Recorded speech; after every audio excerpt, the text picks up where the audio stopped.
છે। ત્યાર પછી આગળ જોઈએ તો અહીં અંતર ને સ્થાનાંતરના પણ મુદ્દા આપેલા છે અને પ્રશ્ન પેલો આવે છે, નીચે આપેલ બહુવિકલ્પ પ્રશ્ન માટે સાચો વિકલ્પ પસંદ કરી ઉત્તર આપો। તો એમાં પેલું છે, નીચે આપેલ પૈકી કોની ગતિ પ્રત્યક્ષ રીતે જોઈ શકાતી નથી? તો ડી, પરમાણુ।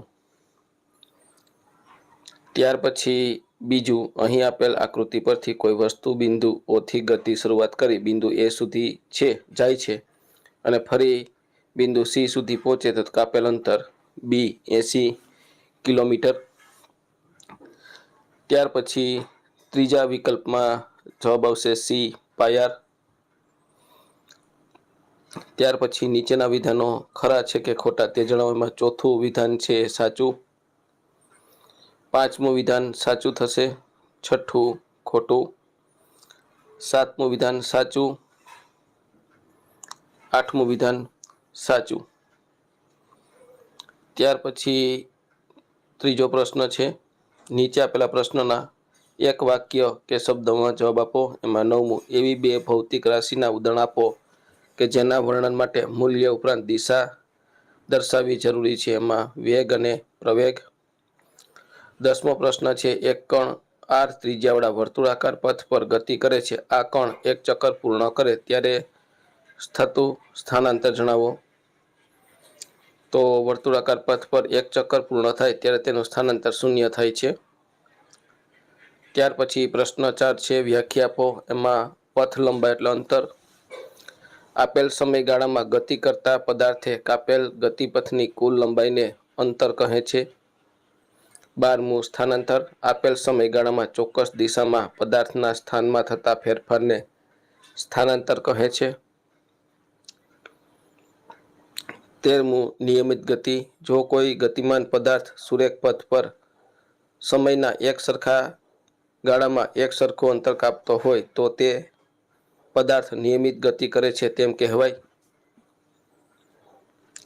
ત્યાર પછી પ્રશ્ન 5, નીચે આપેલ પ્રશ્નના ટૂંકમાં જવાબ આપો। એમાં 14મું છે, 150 મીટર ત્રિજ્યાવાળા વર્તુળાકાર પથ પર મનુભાઈ 6 ચક્કર પૂર્ણ કરે તો પેલું, મનુભાઈએ 5 ચક્કરને અંતે કાપેલું અંતર। તો કાપેલું અંતર 2πr એટલે 2 × 150 × π એટલે 300 પાઈ માટે 5 ચક્કરમાં કપાતું અંતર એટલે 5 × 300 × પાઈની જગ્યાએ 3.14 એટલે 4710 મીટર। પછી બીજું, 6 ચક્કરને અંતે મનુભાઈએ કરેલ સ્થાનાંતર કેટલું થશે? પ્રારંભિક અને અંતિમ બિંદુ એક જ હોવાથી મનુભાઈએ કરેલ સ્થાનાંતર 0 થાય છે। ત્યાર પછી 15મું છે, એક વાહન અમુક અંતર કાપે છે તો આ વાહન દ્વારા થયેલું સ્થાનાંતર 0 હોઈ શકે? જો હા તો ઉદાહરણ દ્વારા સમજાવો। હા, અમુક અંતર કાપ્યા પછી સ્થાનાંતર 0 હોઈ શકે। ઉદાહરણ તરીકે પેલું, વર્તુળાકાર પથ પર એક ચક્કર પૂર્ણ કરતા। બીજું, કોઈ પણ વાહન અમુક અંતર કાપ્યા પછી તેની પ્રારંભિક સ્થિતિ પર પાછું આવે ત્યારે।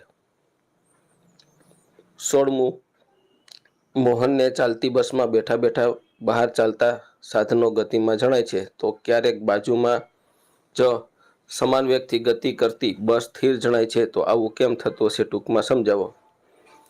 આવું સાપેક્ષ ગતિને કારણે થાય છે। જ્યારે આપણે કોઈ વસ્તુની ગતિની તુલના કરીએ છીએ ત્યારે તેની તુલના આપણી ગતિ સાથે થાય છે અને મોહનની ગતિ બંને પદાર્થ માટે સાપેક્ષ છે। ત્યાર પછી તફાવત છે અંતર અને સ્થાનાંતર। તો અંતર એ આપેલ સમયગાળામાં ગતિ કરતા પદાર્થે કાપેલા ગતિપથની કુલ લંબાઈને